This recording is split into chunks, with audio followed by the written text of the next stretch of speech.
Excuse me. Get it right. What is it's the microphone?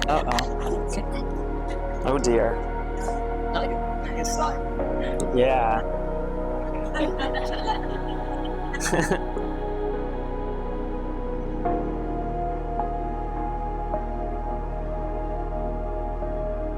I think that it's like this. The body loves to move.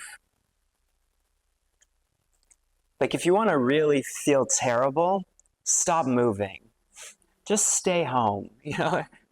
Just sit in one place for days, right? The body will hurt, it will ache, you know, like nothing else. The body really wants to move, it really likes it, right? Going for a walk is fantastic, as you know. I don't mean to sound pedantic, I'm just reminding you of things you know, right? To try and make another point. The body wants to move, and then to move with the breath in the way that you do in yoga, wow, it really likes that. That's so invigorating, it's rejuvenating, it's nourishing, it's vitalizing, right? And it's so easy to overdo it. It's so easy to overdo it. And of course, there's a joy to like to exploring your edge with it, right? There's an exuberance to that. It's like what you do in art, right? It's what musicians do, right? You take a musical form and then take it further, right? See if you can make it edgier, make it more complicated, make it finer, you know, play with it. You play with these patterns, and you know, and play is so much about exploring edges and experimentation, right? So I think that dimension of the asana practice also is absolutely crucial, that there's an exuberance to it, there's an experimental kind of, there's a spirit of play, that there's a spirit of play in it. And that doesn't mean that it's not serious. That doesn't mean that it devolves, you know, into there's no pattern anymore, right? Like if you want to play a game, you have to have there's got to be there's like a structure, right? There's a structure to the game. And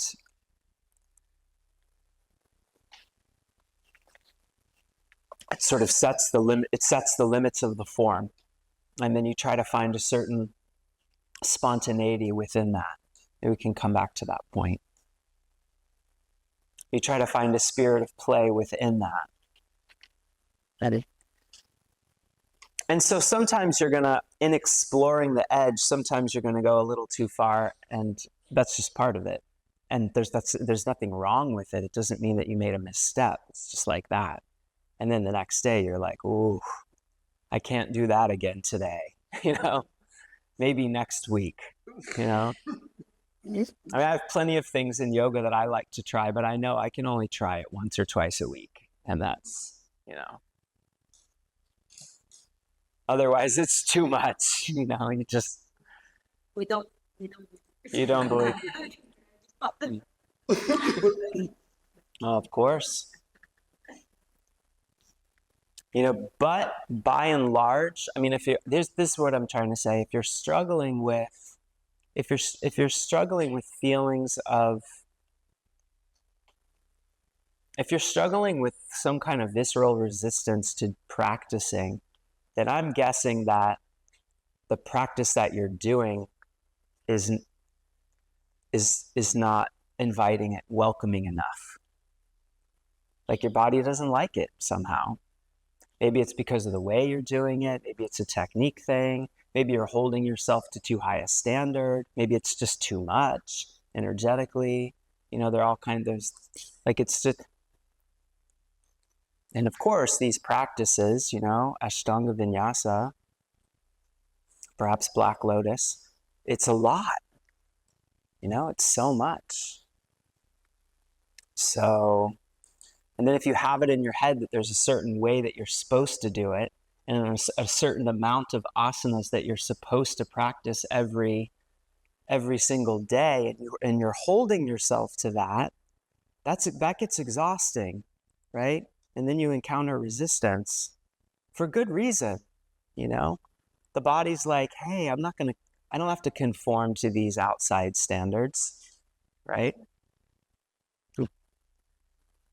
But I guess my point is that that's where that experience is coming from, I think, but it's not really that the body is lazy or doesn't want to move. Yeah. So if you're struggling with that, if you're struggling with a lack of motivation in practice, I think, the question is, well, do you really want to be doing what you're doing? Is that what, or does your body really actually want to do that? What you're asking it to do?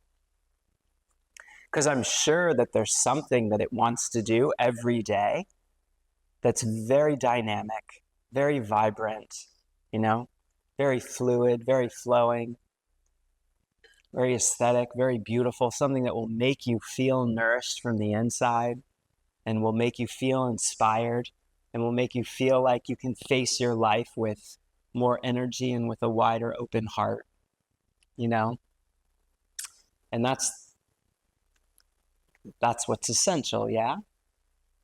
But it's easy to lose sight of that, because there are attitudes, as you know.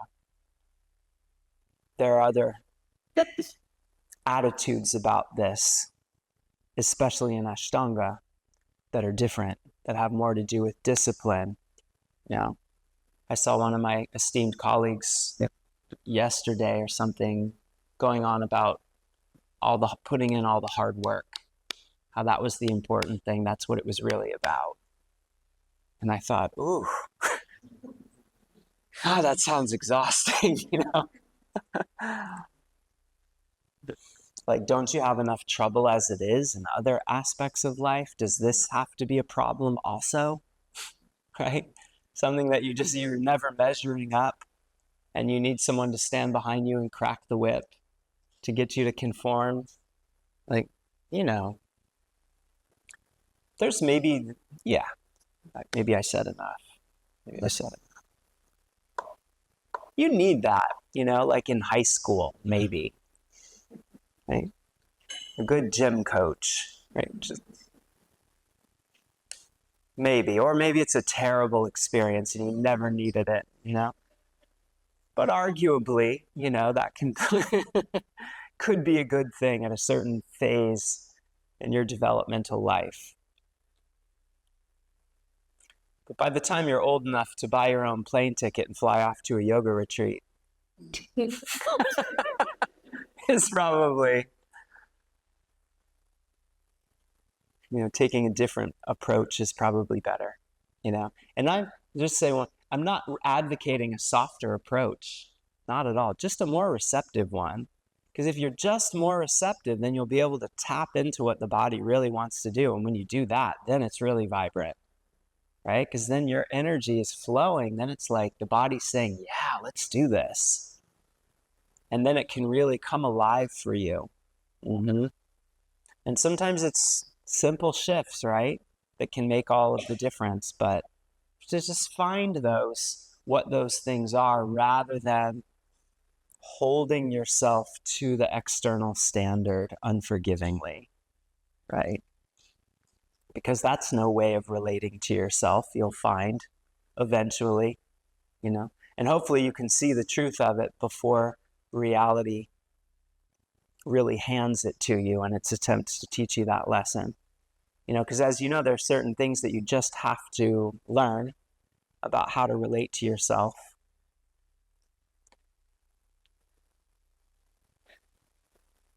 And life will,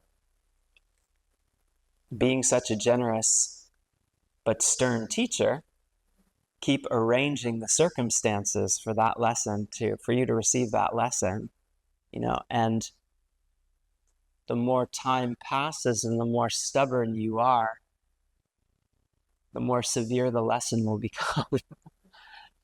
So you want to receive it, when it's whispered to you. And then you can go on, right, and listen for other more interesting teachings.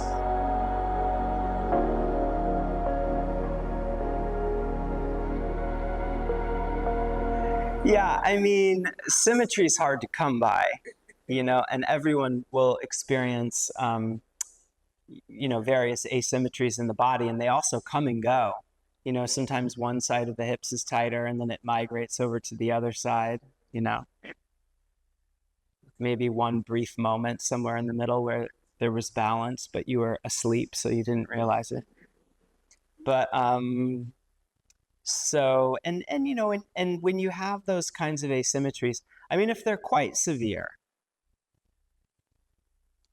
like scoliosis or something, so like severe enough that it's starting to like pull your skeleton in one way or something like that, then you might start giving a little bit more attention in certain asanas to one side over the other, but without completely dropping off the good side. Give it a couple months and see how it is, and if you go all the way through the springtime and it's still exactly the same, and you feel like the side that's really hard is just like it's not very constructive because you're kind of just not embodying form very well, then I would say maybe you do the white variation instead, which of course was this. And maybe if you do that for a little while and just work on the other asanas in that standing sequence, and then come back to it and see if it got any better. I mean, for sure, if your swara is flowing predominantly on one side, then you might experience that fact alone as greater ease in one side of an asana as opposed to the other. But probably what you're experiencing is that there's greater tension in the body through certain myofascial lines, so that the energetic pattern of the asana is just not coming together as well on that one side, because there are those tensions, and then the breath is not flowing as well. So, what do? Well, those things tend to sort themselves out over time, And then another thing to note in response to that question is that the asana practice, I mean, think of it this way. Nadi Shodhana pranayama, where your alternate nostril breathing, let's say, where you're going back and forth between sides breathing, is designed precisely to help bring balance into the swara, right? And so it is an asana practice when you do one side, and then you take a vinyasa, then you do the other side. Then you take a vinyasa, then you do one side, and then you take a vinyasa, then you do the other side. It's the same principle. It's getting the prana to flow predominantly on one side while sealing off, the circulation of prana through different channels on the opposite side, and doing it repetitively so that you're switching back and forth. And so in time, that brings greater balance between the two sides, and also brings a circumstance where balancing the swara becomes an easier thing to do. Like, in other words, if that, like, through steady prolonged asana practice, the alternate nostril breathing becomes more effective at balancing your swara. Like, it happens faster than it might otherwise have. So yeah.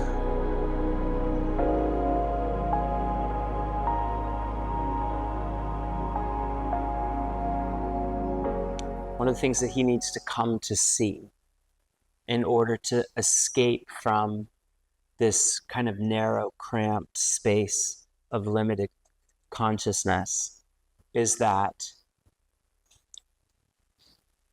and this is a cryptic remark, I mean, it sounds deceptively simple, but he has to recognize that he is not the doer of his actions. So it's said. You've heard, I'm speaking in cliches here a little bit, right? But he has to recognize that he's not the doer of his actions. This is one of the lessons. This is one of the teachings. I'm not explaining it, I'm just stating a fact about the Bhagavad Gita. One of the key teachings is that you are not the doer of your actions. So what that represents, that there's some way of experiencing yourself where you feel yourself as if you are the agent of all of your activity, that you are the locus of your willpower, etc., and that things unfold from you because of your willful efforts and so on and so forth. And that is the very experience of self that has to be seen through. And seeing through that experience of self leads to freedom in some kind of sense. I mean, again, I'm not explaining the teachings, I'm just stating some very surface facts about the Bhagavad Gita, right? And the idea is that then some kind of freedom is accessed or enjoyed by those who see through the delusion that they are the doer of their own actions. Now, this is the point that I wanted to make, that the kind of freedom that's being discussed there, right, is certainly not the kind of freedom that in sort of Western discussions of free will, right, is often imagined, it's often imagined that in order for there to be something called free will, then there must be some kind of break in the determinate chain of causes between, material and psychological events, right?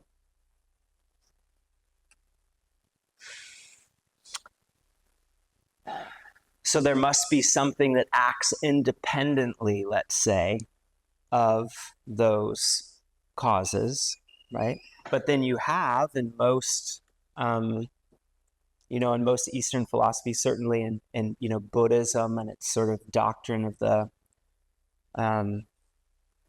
the 12 chains of causation or something, this idea that, they basically have a deterministic view of the phenomenal world, right? That would seem to make no place then for anything acting.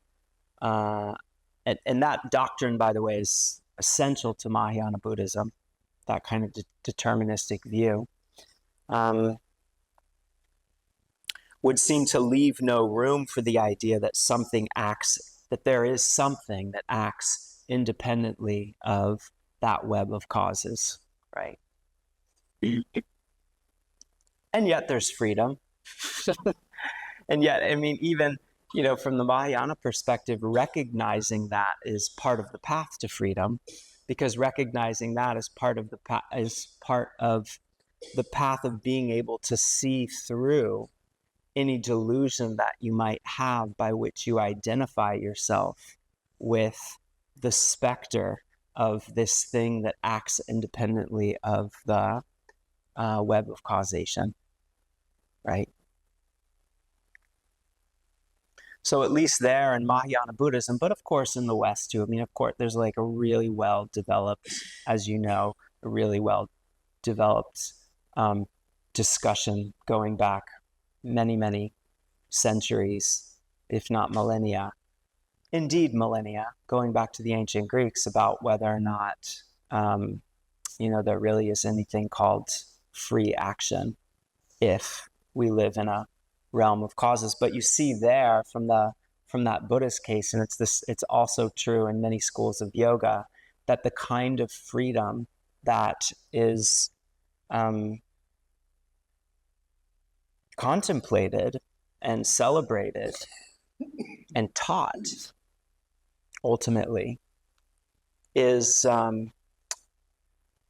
not incompatible with the idea that everything that happens within a closed causal order. But there is, interestingly, in the reading that was posted for our course, this Simone Vai reading for this week, she indeed talks about this very issue. And there, she talks about a material order, and one can be sort of simply, pulled about by sort of impulses within that order, and in that way live without spiritual freedom, or there can be a spiritual freedom that consists not in stepping outside that order, not in violating natural laws, right? But in surrendering to the movements of the organic world and the natural world while seeing them in a certain light, which is to sort of understand that all that moves by the hand of God, as she might put it, and sort of surrendering to it in that way, which gives it a different kind of character or tenor. But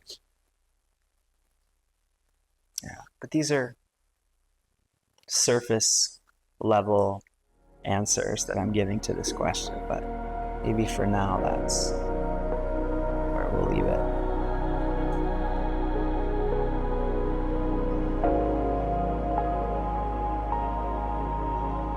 I mean, I think there's a great value to studying those things so that you can really kind of see so that you can really see the conundrum of it. You can really feel it, like you can really feel like why someone would think that in order for there to be free will, there must be a break in the chain of causes, and also why you would think that there couldn't possibly be a break in the chain of causes. And then why you would think that, well, if there can't possibly be a break in the chain of causes, and if that implies that there's absolutely no, human freedom, then maybe we've got the wrong idea of human freedom, because that's not an acceptable implication. And so then you go back and try to think of different ideas of human freedom that are compatible with the idea that we live in a sort of deterministic universe. And so there are all these different possible positions, right? And and again, there's great value in studying these things, as I did once upon a time, but then I think there's an even greater value in trying to understand, if you take like that teaching in the Bhagavad Gita where they're saying, where Arjuna needs to recognize that he's not the doer of his actions, and then you go, what does that mean for me? What is that? Because I hear that and I understand that there's some mode of consciousness that I'm stuck in. Like that's the Bhagavad Gita is not even going to be interesting to you unless you already have the experience that you are stuck in a relatively confining mode of consciousness, right? You don't have that, and some people don't have that experience, and I think I worry about them. That's I think you've got it really bad, if you're not even aware of it, right? You're not even aware that there is a much broader space of consciousness that is inviting you to move right into it, and is natural to you, a place where you would feel even more at home than you do feel right now, so that you can be open to receiving that invitation and moving into that space. That's essential, right? So then if you feel that, then you might be interested in reading this kind of spiritual literature, right? Because then it speaks to you. Like, oh, wow. And you go, okay, so what? So, Arjuna has to sort of realize this teaching that he's not the doer of his actions. And then, the question is, do you relate to that? And how do you relate to that? What does that mean for you? And then it's got to be something that philosophy can play into it, of course. Now you might be asking yourself, well, like, how can that be? What exactly does that mean? What kind of theoretical, background understanding is being implied here? But another more fundamental question is sort of like, am I aware of this persistent delusion that I impose upon myself whereby I assume that I'm responsible for far more than happens to me than I actually am. Does that make sense? In other words, like, are you not like, sorry?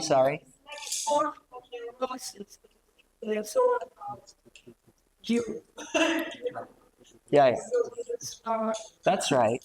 But see, everyone will agree to that. If you put it that way, anyone would agree to it. But then there's a further question of like, and you have to go back to it. Haven't you had the experience of realizing directly in your life, something happens, your consciousness shifts and you see it clearly. You think, my God, this is like, and sometimes those are really good times. Sometimes those are really not so good times. But let me focus on the good times here because we're on yoga retreat. And, so, there's the experience that you sometimes have in life of profound synchronicity. Sometimes. Maybe it's been a long time. Maybe it's been too long, right? But there is that experience where, or let me say, haven't you ever had the experience that you were part of something that was unfolding and you were instrumental to its unfoldment, but you didn't know, you didn't design it, you didn't plan it, you didn't even know exactly where it was going, but you felt yourself as being fully integrated into it and involved in it. And it changed your life. And maybe it redirected you, profoundly, so that you were on some path where you thought, this is what I want, this is who I want to be. And then suddenly something comes along and happens. Maybe it was good, maybe it was bad, right? Maybe it was both or neither eventually, or maybe your sense of it kept changing, but something, and then suddenly something swept you up, like you were part of a bigger movement, and it swept you up and probably involved some other people, right? And something happened and it changed your life and maybe someone else's life, forever, irremediately, like that. And you go, whoa, wow. When I think about my own life, I think about all the best things that have ever happened to me, or the best things that I have in life, they were all completely unplanned. In fact, I had plans at the time that were all broken apart by the intrusion of something else that came into my life and brought me something that I now see as, the best thing that ever happened to me, and it was by no design of my own. And I didn't earn it. That's beyond conception of space. And yet it intrudes right into your conceptual space and reconfigures it. Yeah. But but I don't understand it. That's for sure. I don't understand it. But it's like that, right? Yeah. Yeah.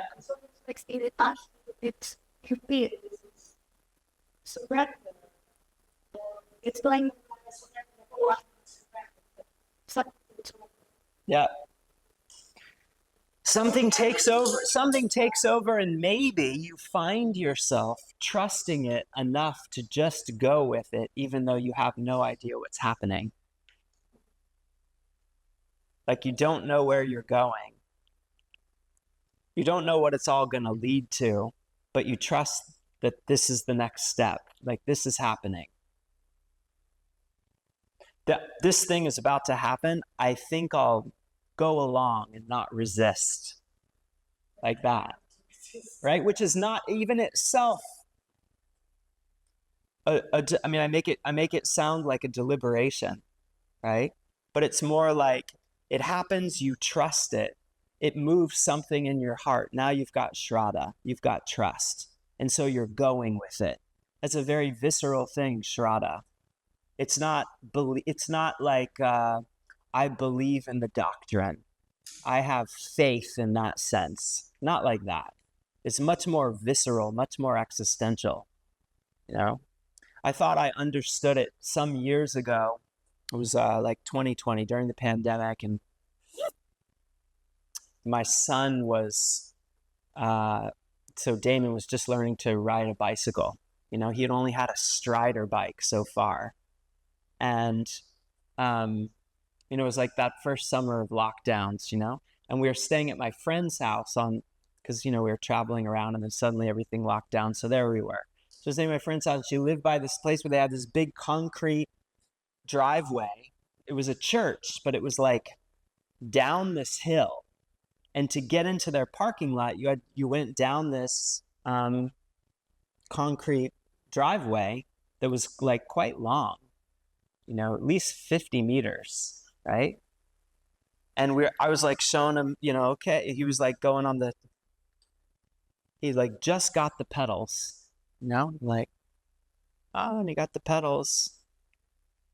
And then he looked over and he saw, and he smiled at me, and he just turned and he lifted his feet as if to show me that the Strider was better. He lifted his feet up and just held onto the handlebar and just shot down this concrete thing, you know?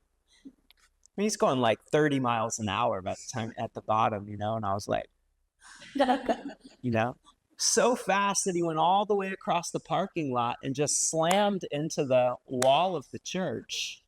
But by that time had slowed down enough that he was unharmed, you know, and turned around and looked at me just like, and I was like,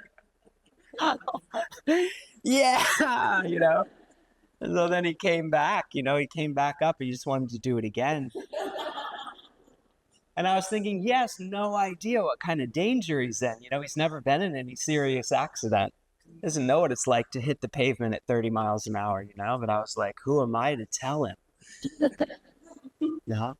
So we're out there. I let him do it another 10 times or so, you know? And then Mom came walking around. He's like, Mom, watch this. And I was like,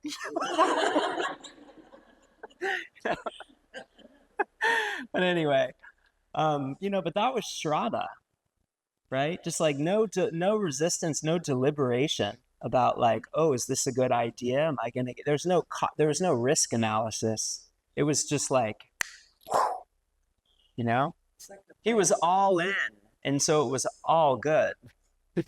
You know, I mean, he was just coasting. It was dangerous, you know, but he was just like with his whole being, he was just shooting down that hill, you know. And I thought, that's it. That's Shrada, you know, just full surrender to the movement, right? Without resistance. And I think there is some kind of a freedom in that, which is not freedom from anything. It's not freedom from the psychological reality in which we live, not freedom from impulse, not freedom from emotion, not freedom even from fear. It's not a negation. Exactly. And it's freedom like right within all of that. And he surrenders and he goes, you know? And then of course, you know, as you get older, you get wounded, you get your heart broken, right? And then you become more cautious. And then you deliberate more, right? You do more risk analysis before you act, right? You consider just how bad it might hurt, right? And all the things that can go wrong. And then or you try it and you couldn't do it, and then you tell yourself it's super hard and it's going to take you 3 years, and so it does, right? And there's that too, you know? But the idea is that, I mean, I wanted to say, to finish that thought, we get older, we get our hearts broken, we become more cautious, you know? But that doesn't mean that that possibility of freedom isn't just right there. It doesn't mean that now it's part of that same mind to go, well, now I need to wear down all these samskaras before I can find that exuberance and that freedom again. I need to sign up for some kind of regimen or discipline, some kind of program that will wear down my samskaras slowly so I can slowly work. And that's just more caution. You see what I mean? That's just more like refusing to surrender, refusing to just go, because the surrender that we're talking about, it's like you can, as you were saying, it's not a negation. So you don't have to negate your fear. You don't have to negate your reservation, right? You don't have to negate the threat or remove the threat or remove the memory, right?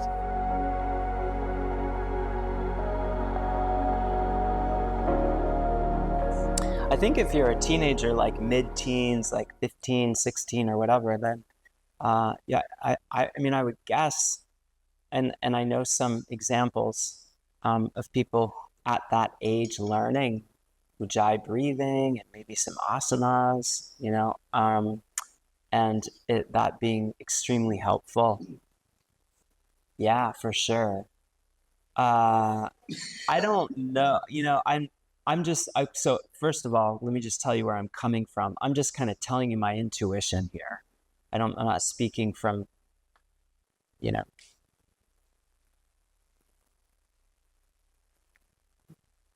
some authoritative wisdom or something. I mean, but I wouldn't teach anyone less than maybe 15 or so anything about like holding the breath. I don't know. I think it's good when kids jump in the pool and hold their breath and try to swim to the other end. I think that's probably good, but I don't know. I don't know if it's a good idea. That's all. I'll say I don't know. I just wouldn't do it because it's so much. And their minds are so fragile. Their minds are so open, for one thing, and so already so supple and so delicate and developing so rapidly, right? All through childhood, that I wouldn't do any kind of pranayama that involved breath retention until kind of early adulthood. That's just my hunch, and just to be safe, like I don't foresee myself teaching my kids to hold their breath until they're like teenagers, and if they ask if they want to do that. Yeah, but asanas, yeah, but not, nothing too heavy. It's not just for that's so I didn't talk just like that you could get 10. Oh yeah, absolutely. Like, yep. No doubt. Yeah, yeah. A fun thing to do is to ask kids to get really still and see if they can hear their own heart. Or you can like teach them saha breathing, because they can be really interested in like whether they can actually hear those syllables on their own breath. So little things like that can really make them tune in. And then they're immediately, they have the same aptitude that we do with it, right? The same modest aptitude. Yeah. But I think it's fantastic, that you're thinking about that, because it would have, probably would have served most of us to have, learned some yoga 20, 30 years earlier.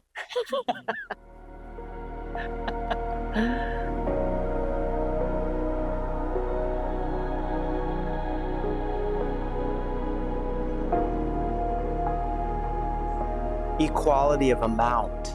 So it's not as if you find yourself becoming unmoored a lot, if you find yourself coming ungrounded,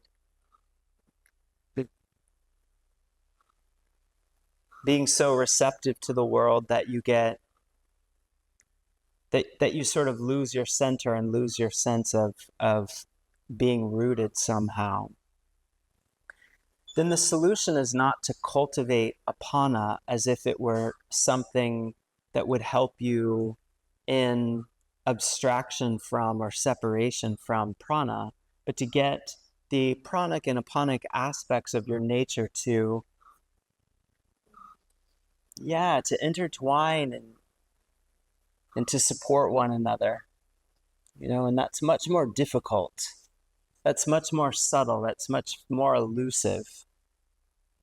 For sure, it could be helpful to focus, for example, in your asana practice on a more sort of aponic way of holding yourself, but more because of the way that can shift your attention and can shift your consciousness and just your way of being embodied, so that you might feel in holding yourself that way, you more readily connect to the feeling of your feet touching the earth, the feeling of like the solidity of your body, the feeling of being in the present moment. But then at the same time being open. Because see, the mistake, I think, is to, often, here's a common experience. You recognize that you have difficult, I'm not trying to pin these words on you, but for example, it's at least in the spirit of what you're saying, that you see yourself as someone who gets pulled off of their center a lot. You recognize that your sort of sense of space is easily penetrated by others, that somehow you have a tendency to find yourself in relationships where others kind of moving quickly, and then you don't feel like you have your own space. There isn't space enough for you to feel yourself, to hear your own thoughts, to find your own way, etc. And then you think, well, what I need to cultivate is more of the opposite. I need to learn how to set boundaries, for example. And then you kind of make a practice of that, right? Maybe you kind of toughen yourself up a little bit, right? And you start kind of, and you become more assertive, right? You become more kind of structured with your time and your activity, right? Maybe this is helpful. I don't say it's not helpful, that there's anything wrong with it. But what I say, it's a little short-sighted, because often you'll find, I think, it's another common experience, is to do that for a while, and then to recognize that somehow you've lost your softness, right? That you've kind of hardened yourself a little bit to the point where now still, again, you can't hear yourself think and feel yourself and really know what's in your heart. But that's because you've become one of those people that's intruding into your own space. You've become one of those kind of, overly aponic intruders, right? And so then you have to go back and figure out how can we find that way of holding ourselves. That's where it begins, of holding ourselves. And this is why I love the yogic approach, because it's about the way that you are holding yourself in psychological space, about the way that you're holding your body through actual visceral tension patterns, the way that you are embodying your space in the world. And you're looking at that and asking, how can I hold myself so that my sense of receptivity, that my openness to receiving what's coming to me, and my readiness to give can be felt as one and the same mode of being, as if these are not two separate gestures. I have to brace myself against my overly pranic tendency by becoming very aponic. So I brace myself in this way, against my own dysfunction. But instead, to try and find a way of holding myself in which the giving and the receiving, the prana and the apana, the masculine and the feminine, are felt as relating to each other in a smooth, rounded way. They're reciprocating, right? The obvious, most potent outward metaphor is a relationship with another human being, right? In which you can relate to this other person in such a way that you are both open to the reality of the other. You're both open to being influenced and informed and sort of transformed, by the presence of the other, right? But you're also somehow even in relation to the other, feeling your own space and feeling as if the other is holding space for you to feel into yourself, to know what's really in your heart, right? As if the space that the other person holds for you is actually allowing you to see yourself more clearly, allowing you to let down your defenses, allowing you to really feel loved and consoled in such a way that you can sort of soften into yourself and see what's there, and perhaps even have your sight enhanced by the eyes of the other. Well, and that's extraordinary. I mean, that's one of the great luxuries of being human and being sane. And it's very rare. I mean, it's elusive, right? Like, there's a great longing and a great sorrow in the human heart around that possibility, because mostly you don't have it. But the heart longs for it deeply. Right? And sometimes you do have it, and when you do, well, that's really something.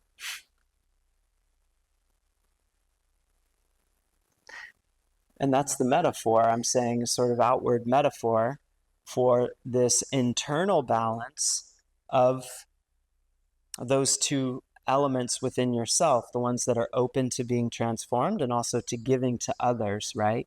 And to really give to others, to really support others, you have to hold your space, right? You can't hold your own space, then there's no space in which you can right? You can't play that role unless your feet are really on the ground. Then you can really give, right? And then perhaps from that place, then you can also really receive.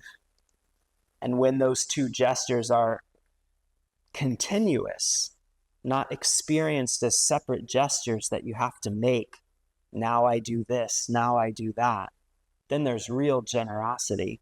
And in real generosity, there's a great flow of creative energy, right? And to go back to the metaphor of relationship, two people really inspire one another through love, right?